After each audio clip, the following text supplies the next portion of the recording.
నమస్తే, నేను సిరి. 'పుష్ప 2' ఈ సినిమా రిలీజ్‌కి ముందు ఎంత హవా నడిచిందో, ఇప్పుడు రిలీజ్ అవుతున్నా కూడా అంతే హవా నడుస్తుంది. అయితే ఇప్పుడు దీనికి 'పుష్ప 2'కి మాత్రం నార్త్ బెల్ట్‌లో అంటే ముంబై, ఢిల్లీ లాంటి ప్రాంతాలలో వ్యతిరేకత పెరిగింది. అంటే వ్యతిరేకత అంటే టికెట్స్ ఈ భారీ స్థాయిలో రేట్స్ పెరిగేసరికి అక్కడ చాలా వరకు బుకింగ్ శాతం తగ్గిపోయింది అని చెప్పేసి కొన్ని వార్తలైతే వస్తున్నాయి. నార్త్ బెల్ట్‌లో ఇప్పటివరకు అక్కడే చాలా వరకు సినిమా ఆడుద్ది అనుకున్న తరుణంలో ఇప్పుడు మాత్రం బుకింగ్ పర్సెంటేజ్ ఏదైతే ఉందో అది దారుణాతి దారుణంగా పడిపోయిందని చెప్పేసి కొన్ని వార్తలు అయితే వస్తున్నాయి. సో ఇందులో ఎంతవరకు వాస్తవం ఉంది ఏందనే అంశాన్ని అయితే మనకు వివరించడానికి మనతో పాటు ఉన్నారు ప్రముఖ సినీ క్రిటిక్, సీనియర్ జర్నలిస్ట్ జగదేవ్ గారు. నమస్కారం సార్. నమస్తే సార్, ఇప్పుడు చూస్తుంటే 'పుష్ప 2' సినిమా అయితే December 5th అయితే రిలీజ్ అవుతుంది. ఈ రిలీజ్ అయ్యే క్రమంలో ఇంతవరకు నార్త్ బెల్ట్లోనే సూపర్ డూపర్ అంటే అక్కడ చాలా వరకు ఫ్యాన్స్ ఇట్లా ఉన్నారు అట్లా ఉన్నారు అని చెప్పుకున్న క్రమంలో సడన్గా ఇప్పుడు చూస్తేనేమో December 5th రిలీజ్ ఉంది. ఇప్పుడు చూస్తేనేమో టికెట్ బుకింగ్ శాతం అయితే ఇట్లా డమ్మాలని పడిపోయింది. ఎవరు బుక్ కూడా చేసుకోవట్లేదు. 28% మాత్రం బుకింగ్ అయిందని చెప్పేసి మనకి వార్తలు వస్తున్నాయి. సో దీని ఇంపాక్ట్ రేపు December 5th పడే అవకాశం ఉందంటారా? అది ప్రాంతాలు బట్టి ఉంటుందమ్మా. ఇప్పుడు నార్త్లో క్రేజ్ వచ్చింది, కానీ అది ఎన్నాళ్ళు ఉంటుందా క్రేజ్ అనేది చెప్పలేం. ఇప్పుడు చిరంజీవి గారు కూడా గతంలో ప్రతిబంధ్ అని, ఆజ్కా గోండారాజ్ అని, ప్రతిబంధ్ అంటే తెలుగులో అంకుశం రాజశేఖర్ గారి సినిమా, సూపర్ బ్లాక్ బాస్టర్ అది హిందీలో రీమేక్ చేశారు ప్రతిబంధ్ అని. తర్వాత గ్యాంగ్ లీడర్ అనుకుంటా, అది హిందీలో ఆజ్కా గోండారాజ్ అని చెప్పి అదొకటి తీశారు. అడపాదడప చేశారు, కానీ ఒక స్టేబుల్గా ఉండే క్రేజ్ అనేది చెప్పలేం ఎవరికి ఎప్పుడు ఎలా ఉంటుందని. సో అదొక రీజన్ అవ్వచ్చు.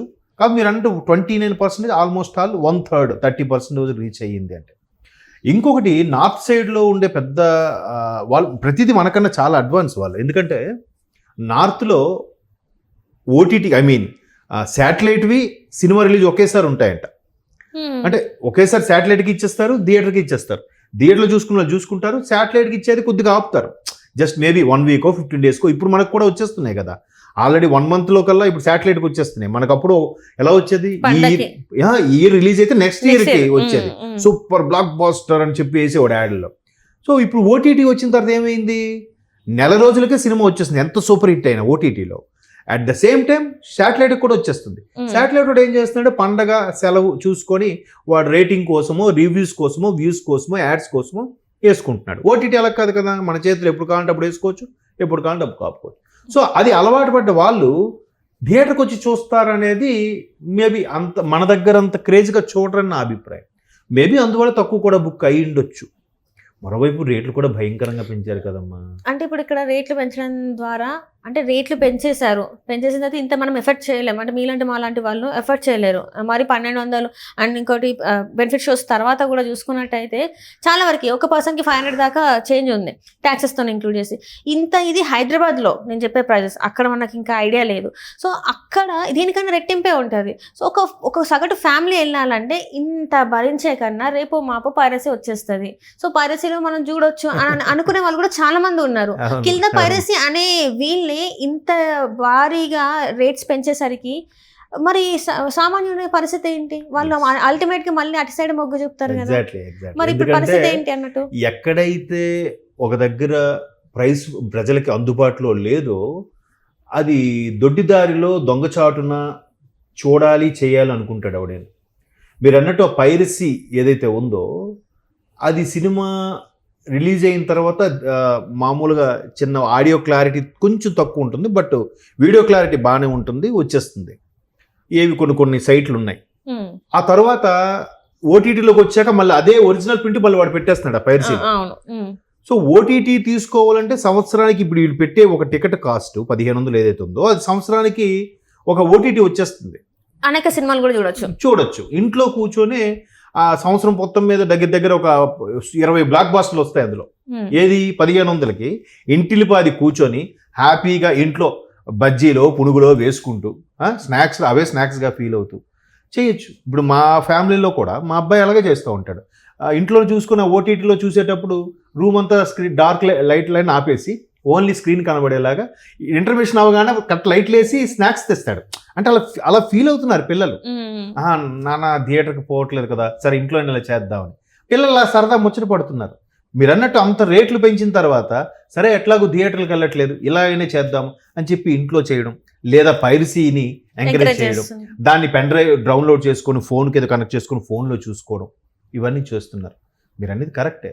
అంటే ఇప్పుడు నేనేమంటున్నానంటే ప్రతి దగ్గర కూడా ఒక ఇది ఉంటుంది, ఇది ఉంటుంది, అపశృతి కూడా ఉంటుంది.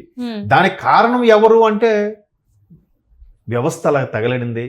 దానికి తగ్గట్టు ప్రజలు కూడా అలాగే చూస్తున్నారు. ఎందుకంటే వాళ్ళు మేమెంత చూస్తాం సినిమాని, ఎంత రేట్లు పెంచితే ఎలా చూస్తాం. అంటే ఇప్పుడు ఏంటంటే కాస్ట్ ఆఫ్ లివింగ్ పెరిగిపోయింది కానీ జీతాలు పెరగట్లే, రెంట్లు పెరుగుతున్నాయి, జీతాలు పెరగట్లే, తినే తిండి ఖర్చు పెరుగుతుంది, జీతాలు పెరగట్లే. కానీ వచ్చిన జీతంతో ఇవన్నీ చూసుకునేసరికి సగటు సామాన్యుని వ్యక్తి అయిపోతుంది అక్కడ. ఇక సినిమాల గురించి ఒకవేళ కష్టం అయిపోతుంది. సగటు భారతీయుడికి నాకు తెలిసి ఫస్ట్ వినోదం ఏదైనా ఉందంటే సినిమా అంటే ఇప్పుడే రకరకాల వినోదాలు వచ్చేసాయి. ఆ సినిమాని చూసి ఫ్యామిలీతో ఎంజాయ్ చేసి ఎంటర్టైన్మెంట్గా ఫీల్ అయ్యి అమ్ముదాం అనుకున్న టైంకి వాళ్ళు ఇంత పెంచేయడం వల్ల అరే ఒక నెల రోజులు ఆగితే ఓటీటీకి వచ్చేస్తుంది కదా, ఇంకెందుకు థియేటర్ ఫీలింగ్ కావాలి అంటే ఏదో ఇలా బండి గారి లాంటి సినిమానో లేదా పవన్ కళ్యాణ్ గారి సినిమానో ఎన్టీఆర్ గారి సినిమానో వస్తే అదైతే వెళ్దాంలే, లేకపోతే లేదు. అది కూడా మల్టీప్లెక్స్ కొద్దు, సింగిల్ స్క్రీన్కి వెళ్దాం. అది కూడా 15 days అయిపోయి 15 days అయితే మళ్ళీ ఇదే రేట్లు. మొదటి 2 వారాలు మీకు నచ్చినట్టు పెంచేసుకోవచ్చు అని ప్రభుత్వాలు ఆర్డర్స్ ఇస్తున్నాయి. వీళ్ళు కూడా మేము ఇంత ఖర్చు పెట్టాం అంత ఖర్చు పెట్టాం మరి మేము బతకొద్దా అని అంటున్నారు. ప్రేక్షకులు ఏమంటారు, మీకు అంత ఖర్చు పెట్టమని మేము చెప్పామని అడుగుతున్నారు. తీస్తే సినిమా తీయండి కానీ 3 నెలల్లో 6 నెలల్లో తీయండి, మరి 3 సంవత్సరాలు ఏంటి అంటున్నారు. అంటే రకరకాల వాదనలు, రకరకాల కాంట్రవర్సీలు, ప్రతిదీ ఇష్యూ అవుతుంది. దీనికి చెక్ పెట్టేది ఎవరు అంటే కష్టం. పైగా గుడ్డు ముందా పిల్ల ముందా అన్నట్టుగా మీరు చూస్తున్నారు కాబట్టి మేము తీస్తున్నాం అంటారు. మీరు అంత రేట్లు పెడితే మేమేలా చూస్తాం వీళ్ళంటారు. చూస్తే చూడండి లేదు మానేయండి అని వీళ్ళు అంటున్నారు. రకరకాలు వస్తున్నాయి. ఏది మనము ఒక వెర్షన్లో ఒకదే కరెక్ట్ అని చెప్పలేం. అండ్ మోర్ ఓవర్ ప్రపంచంలో మళ్ళీ నేను అదే చెప్తున్నా, ఏ స్టేట్మెంట్ కూడా 100% కరెక్ట్ కాదు. సో ఇక్కడ రకరకాల పరిస్థితులు మీరు అన్నట్టు కరోనా తర్వాత ఒక్కసారిగా 50% పెరిగిపోయాయి అన్నీ కూడా వరస్ట్ కేసులో ప్రతిదీ మీరు అన్నట్టు. సో అట్లాంటి పెరిగిపోతున్నప్పుడు మనిషి సగటు ఆదాయం మాత్రం పెరగట్లేదు, అవి పెరిగిపోతున్నాయి.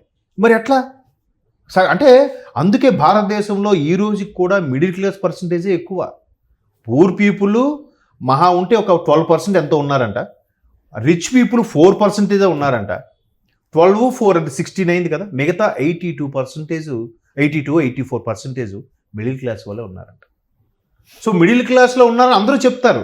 బట్ ఆ మిడిల్ క్లాస్ దృష్టిలో పెట్టుకొని ఎంతమంది ప్రొడక్ట్ తయారు చేస్తున్నారు? చేయట్లేదు.